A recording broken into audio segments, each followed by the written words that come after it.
Hello, I'm Hazel the Heretic, and today we're going to talk about one of the stories that really first proved to me that God was bad God, and that is the flood.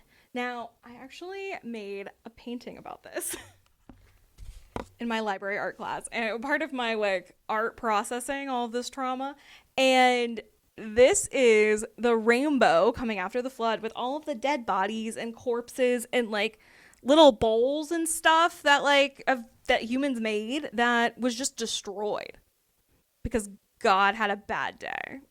Not really a bad day. There's more of that.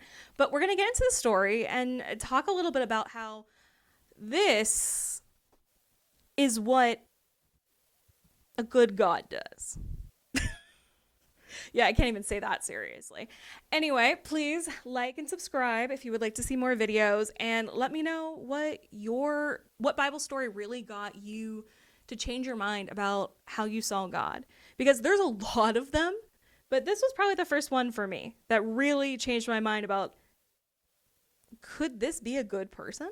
Okay, so we're going to start on Genesis 6. We're going to do Genesis 6 through 9. It's a little long, and it's a lot, but we're going to go through it, and we're going to see what horrible, horrific thing God had to do, or these people had to do for God to wipe everyone from the planet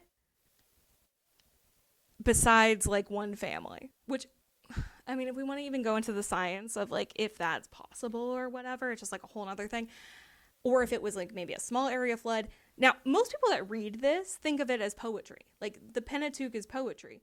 However, the fundamentalist Christianity that I grew up in saw everything as very literal, very literal 7-day creation, very literal, this is exactly what happens. So I'm coming from that perspective, but I do understand that if you don't take it literally, then maybe there can be some meaning of this as a metaphor. But if this is literally true, I don't know how God could be good. Because for me, I left Christianity first because I thought God was a bad person. Only second because I thought it wasn't true. I do now don't believe it's true, but honestly, my first thing was that God wasn't a good person. And even if he was real, I would not want to worship him. Yeah, that was, I don't know. That's where I got first. But let me know about you. Did you first decide, oh, God isn't real? That doesn't make any sense logically or scientifically, or was it more of a morality thing? Did you feel like God's sense of morality was lower than yours, which is depressing? Anyway, we're going to start the story at Genesis 6, increasing corruption on earth. When men began to multiply on the face of the land, and the daughters were born to them, the sons of God saw that. 1 second, page turn. Turn too many pages or something. Okay, there is a page. Got this. Okay. The daughters of men were attractive, and they took them as wives, and they chose. Then the Lord said, My spirit shall not abide in man forever, for he is flesh. His days shall be 120 years. The Nephilim were on the earth in those days, and often also afterwards, when the sons of God came in to the daughters of man, and they bore children to them. These were the mighty men who were of old, the men of renown. The Lord saw that the wickedness of man was great on the earth, and every intention of the thoughts of his heart was only evil continuously. The Lord saw that the wickedness of men was great on the earth, and that every intention of the thoughts of his heart were only evil continuously. There are some people in my life that are pretty evil, that I would be like, gosh, that person's an evil dick. And even then, I would not say they were evil continuously. Now, if this is just a metaphor and a general phrase, that's fine. But with the literal interpretation of these people could do nothing but evil. They were just evil. They were just horrible people. It's good that we killed them. It sets up a very dangerous precedent that, oh, those people over there, those people in Sodom and Gomorrah, those people that were evil during the flood, the Canaanites, people worshiping Baal, those were just all evil. They had nothing good about them. Nothing. Because nothing can be good apart from God. I don't know. It seems like nothing bad happens apart from God. This person who apparently knows everyone's thoughts and minds all the time, just say that, like, these people are horrible and evil and they deserve to die. Now, if anyone nowadays said that about any group of people, they would be a genocidal maniac. Now, if you don't take this literally, this is more of a metaphor. There's still some issues with it, but it's significantly less horrifying and traumatizing than the fundamentalist view that I had growing up. And the Lord regretted that he had made man on the earth, and it grieved him to his heart. Okay, how is God able to regret? Like, that's something that I'm like, okay, please let me know in the comments if you know, because I've never understood that. I remember, like, when I was a Christian, like, trying to figure that out. Like, maybe this is, like, a more, that's not, God can't be, God's supposed to know the future. He's supposed to know what everything is going to be. So why would he regret something? He's also, like, I don't understand how God can have regret. As someone who is in control of all things and someone who knows all things. It just does not follow any logical thought pattern. So if you can figure it out, please let me know in the comments below, because my brain can't figure it out. So the Lord said, I will blot out man, whom I have created from the face of the land, man and animals and creepy things and the birds of the heavens, for I am sorry that I have made them. These poor animals. Dude, they didn't deserve it. So because people suck, you're going to kill all of the chimpanzees. Like, my cat doesn't deserve this. I might be a dick. My cat didn't do anything wrong. Like, I really think that, like, even people that are, like, horrible people, or that hate other people, like, hate other people to the point where maybe they'd want to murder them, they wouldn't kill their dog, like, most of the time. Like, animals are so important, and I really feel like this is one of the many times in the Bible that they're minimized in this, like, oh, they're less than us, they're animals, they're gross, and, like, we're the cool ones. I don't know, we're, like, so above. And it's a very disjointed view of, like, us as humans, and for a long time really made it hard for me to take care of myself, like the animal that I am. Like, as animals, we have bodies, we have hunger, we have needs, and there is nothing wrong with those things, but a lot of times you're told to shut that all off, and that those are, like, evil parts of you, and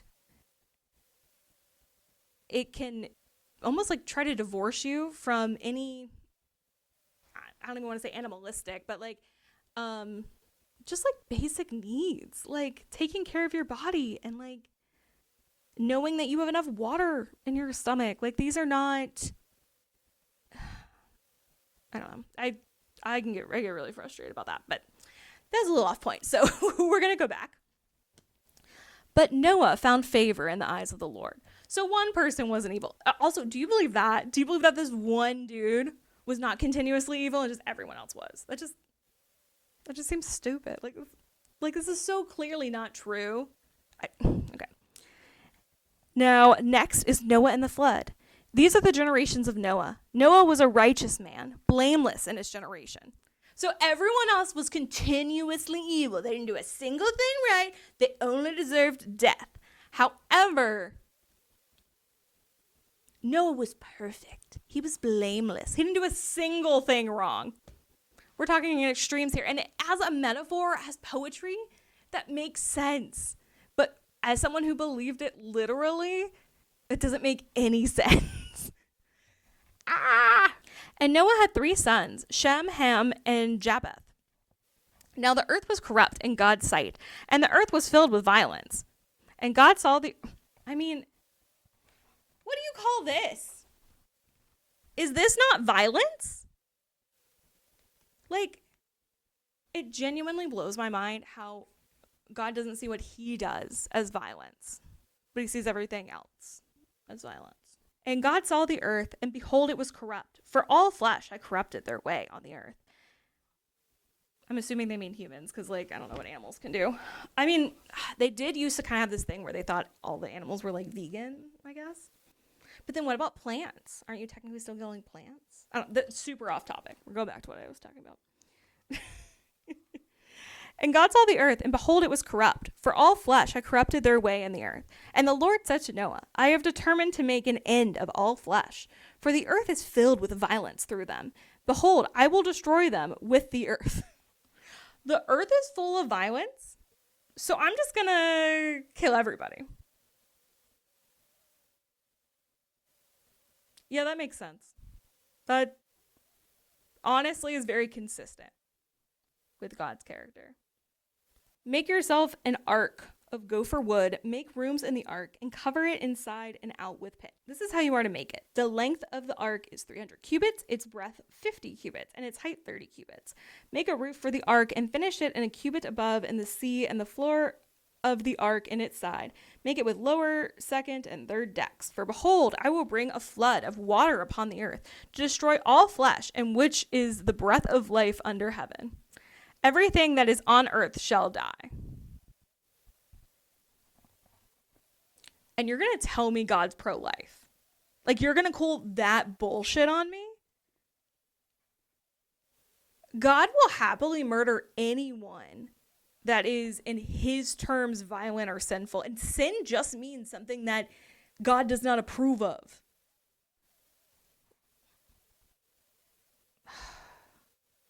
At least in this very literal interpretation, he is such a monster. And I will establish my covenant with you, and you shall come onto the ark, and your sons, your wives, and your sons' wives with you. And of every living thing of all flesh, you shall bring 2 of every sort onto the ark, to keep them alive with you. They shall be male and female, of the birds according to their kind, and of the animals according to their kind. Of every creepy thing on the ground according to its kind, 2 of every sort shall come in to you to keep them alive. Also, I take with you every sort of food that is eaten and store it up. It shall serve as food for you and for them. Noah did this. He did this all as God commanded him. Then the Lord said to Noah, Go into the ark, you and all the households, for I have seen that you are righteous before me in the generation. Take with you 7 pairs of all clean animals, the male and the mate, and a pair of the animals that are not clean, the male and his mate, and 7 pairs of the birds of the heavens, also male and female, to keep their offspring alive in the face of all the earth. What about, like... No, never mind. I mean, besides the logistical issues of this, I know I've gone, actually, to the Ark Encounter. Back in the day, I've been to the Creation Museum, so if you've been to the Creation Museum or the Art Encounter, let me know in the comments below, and let me know what you thought of it. Like, did it prove anything to you? When I was at the Creation Museum specifically, honestly, I found it very lacking in much, and that was like at a point where I was a Christian, and the Ark seemed to make a lot of points, but it's like, it made points that it was physically possible. It's like kind of those things. It's like, yeah, if I have to like convict you, like it has to be if there's no reasonable shadow of a doubt, then sure, it could have happened. Like the ark itself, not the flood. The flood, like, I don't think literally could have happened. But the ark itself and the animals, I guess, technically could have happened. Is it likely that it happened? No. Is it likely that there was some sort of flood in an area that felt like their whole world?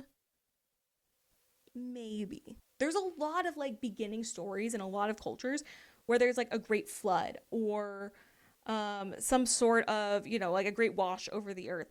That's a very common mythological start to a lot of cultures and a lot of religions. And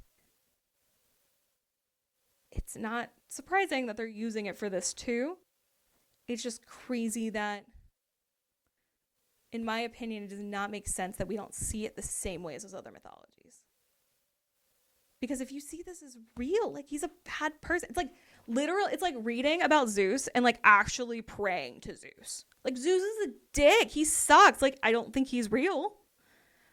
But even if he was real, the only reason you'd pray for him is to get something out of it, or like, because you're weak comparatively. It's still not like this healthy, happy relationship. And it's like, It was just not the way it's presented here. And I think what's really sad is a lot of people have really great relationships with Jesus and like have a great spirituality where they understand themselves in the world. And I think it's awesome. I just kind of feel like this ruins it. Like, at least taking it as like 100% true and literal. Which my dad would say are the only real Christians. So Noah was 600 years old when the flood of waters came upon the earth. That's crazy, but okay. And Noah and his sons and his wife and his sons' wives with him went onto the ark to escape the waters of the flood. Of clean animals and of animals that were not clean, and of the birds and of everything that creeps on the ground, 2 and 2, male and female, went onto the ark with Noah, as God had commanded Noah. And after 7 days, the waters of the flood came upon the earth. In the 600th year of Noah's life, in the 2nd month of the 17th day of the month, on that day, all the foundations of the great deep burst forth, and the windows of the heavens were open. Now, the idea that like Noah did this at 600 years old is really interesting, because there's kind of this like, I feel like this mythological trope where people that are like wise and good live long lives. And, you know, that's fine as like a mythology for the beginning of your people and your culture. But like, you really believe this man lives 600 years, like literally 600 years.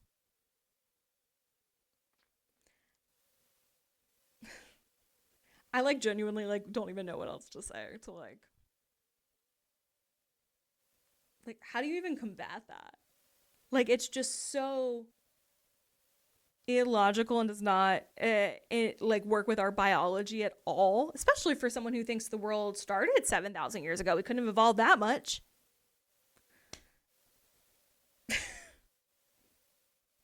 It just drives me a little crazy. If you haven't noticed, just a little crazy. And rain fell upon the earth 40 days and 40 nights. On the very same day, Noah and his sons, Shem, Ham, and Japheth, and Noah's wife, and the 3 wives of his sons with them entered the ark. I wonder how old his sons were. Like, did he have them at like 200? Or like, are they like 50 years younger than him?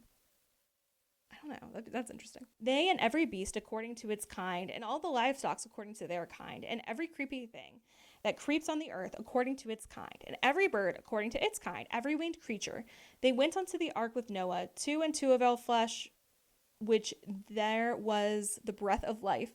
And those that entered, male and female of all flesh, went in as God had commanded him, and the Lord shut him in. The flood continued 40 days on the earth. The waters increased and bore up the ark, and it rose high above the earth. The waters prevailed and increased greatly on the earth, and the ark floated on the face of the waters. And the waters prevailed so mightily on the earth that all of the high mountains over the whole heavens were covered. So if people that think this happened all over the earth don't understand how water works, or like water wells, or like our tectonic plates, this is very... It makes sense as like a mythological story for an area. Like 100%. This is a big event that could have happened in an area and felt like it was the whole world. But it was not the whole world. The waters prevailed above the mountains, covering them 15 cubits deep, and all flesh died that moved on the earth. Birds, livestock, beasts of all swarming creatures that swarm on the earth, and all mankind. Everything on the dry land, in whose nostrils was the breath of life, died. Anyone that says God is pro-life is like literally dumb as fuck. Like, I don't know what to say. Like, he killed everyone on earth except for one family. He does not care about life. He also killed all the animals. He does not care about life. He cares about control. I get back and back. So this picture I made in an art class I took at the library. So might traumatize some other people too, but I really recommend it, actually. If your library has like art classes or stuff, or if you're trying to find like something fun to do, go to your library, see under their event tags and see what they have. Sometimes they'll have like different art classes, or they'll have like the different things where you can like make different things. Like there's a wood one at ours. It's pretty cool. But anyway, I made this one in our art, and it's just, how do you look at that? And like, and this is like, some bullshit art that I made over a couple of different sessions. It's not like an actual like good artistic rendering of like all of these people dying while God's beautiful promise rains down. Like, I don't know. How do I believe that's a good God? A God that like loves people and cares for people if he thinks that everyone that isn't perfectly kissing his ass is evil. And I don't know what these people were doing, obviously. I don't think it's real. But it would take a lot for me to be okay with this. And I don't even know if I ever could be. Like, it's literally a genocide. Definition will be on screen. He blotted out every living thing that was on the face of the ground. Man and animals and creepy things and birds of the heavens. They were blotted out from the earth. Only Noah was left, and those who were with him in the ark. And the waters prevailed on the earth 150 days. But God remembered Noah and all the beasts and all the livestock that were with him in the ark. And God made a wind blow over the earth, and the waters subside. I think this is like one of the really manipulative parts of Christianity that I feel like comes up a lot, is this kind of idea that like you're the chosen one. Everyone else might be evil and worldly and like horrible, but God's chosen you and he cares about you and you're special. And I understand that we all want to be special and we all want to be cared for, and I think that makes sense. It's a basic human desire. I want that too. But I feel like God uses that desire to put you in this very toxic relationship with him where he has complete control over you. And you're grateful that he didn't murder you. And I just don't understand how this is someone that people want to worship. That like they feel like has any sort of moral superiority. And another thing, if the only reason you're not doing something is because a God who could kill you told you not to do it, you're not a good person. Like, you're a bad person. Like, it's the same thing as like the only reason you're not doing something is because it's against the law. That's bad. Like, that's still a problem. And I think that like you need to address that. The fountains of the deep and the windows of the heavens were closed. The rain from the heavens were restrained, and the waters receded from the earth continually. At the end of the 150 days, the waters had abated. And in the 7th month, on the 17th day of the month, the ark came to a rest on the mountain of Azarath. And the waters continued to abate until the 10th month. And in the 10th month, on the 1st day of the month, the top of the mountains were seen. At the end of the 40 days, Noah opened the window of the ark that he had made and sent forth a raven. It went to and fro until the waters had dried up from the earth. Then he sent forth a dove from him to see if the waters had subsided from the face of the ground. And the dove found no place to set her foot. And she returned to him on the ark, for the waters were still on the face of the whole earth. So he put out his hand and took her and brought her into the ark with him. He waited for another 7 days, and again he sent forth a dove over out to the ark. Now, these are like very symbolic things, like using birds as like almost like omens. It makes a lot of sense with this being like a mythological poetry opening. That's great. I have no issue. This could make a really cool book. Like if we thought of this like Norse mythology or like Greek mythology, this could make a really interesting book. But this is like a real thing that people still follow and pray to. And if it's done in a very literalist, fundamentalist way, it's incredibly dangerous. Incredibly. And in reality, I don't even think this book is something you should like follow completely. Like if you read it and you're like, I can take some knowledge, I can leave some knowledge. That's how I am with some religions. I think that most religions have like kind of something nice to offer, but I feel like they all have huge issues. And so I kind of take different practices and techniques sometimes from different ones, and like I'll use them in my life, but I do not see any of them as like the one and only way. And I think that's where they always get lost. And the dove came back to him in the evening, and behold, in his mouth was a freshly plucked olive leaf. So Noah knew that the waters had subsided from the earth. Then he waited another 7 days and sent forth the dove, and she did not return to him any more. In the 601st year, in the 1st month and the 1st day of the month, the waters were dried from off the earth. And Noah removed the covering of the ark. And look, behold, the face of the ground was dry. In the second month, on the 27th day of the month, the earth had dried out. Then God said to Noah, go out from the ark, you and your wife and your sons' wives with you. Bring out with you every living thing that is with you of all flesh, birds and animals and every creepy thing that creeps upon the earth, that they may swarm on the earth and be fruitful and multiply on the earth. So if you bring like a whole species down to 2 animals, I don't know if we got any biologists watching this at all. I am not, but my partner is, and I'm going to confirm with them on this. So like I'll cut this out if I'm wrong, but I am pretty confident that like not all those species would have survived. There's only 2 left. Like, we say things are incredibly endangered when there's only a certain number in the wild. If 2 was it, I don't know. You could always just say like God's magic worked it out. It's just weird. So Noah went out, and his sons and his wife and his sons' wives with him.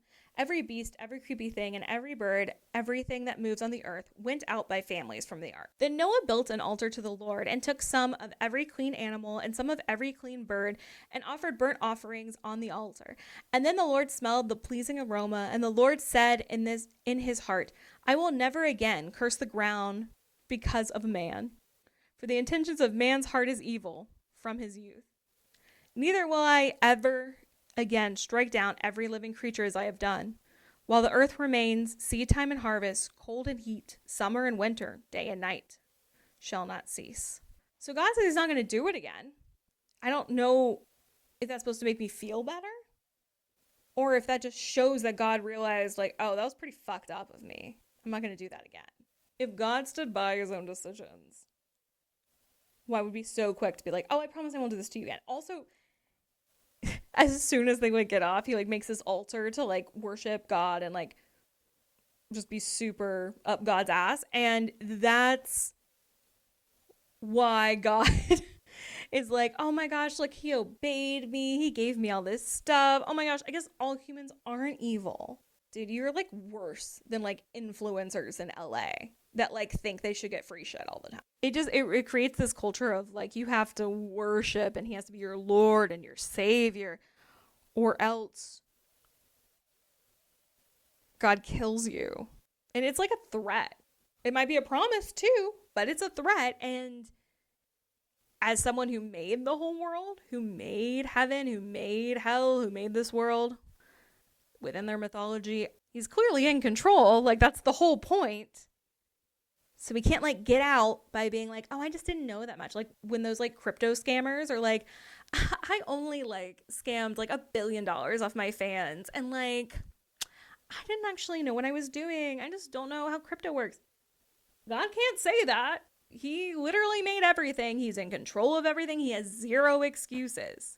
And he still genocides the whole world except for one family. And we are supposed to be grateful that God kept our descendants. Like that's the whole point, is that like we're supposed to be grateful that God saved us because we didn't deserve it.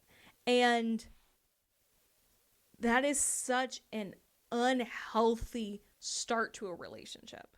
In any other human relationship, we wouldn't be okay with it.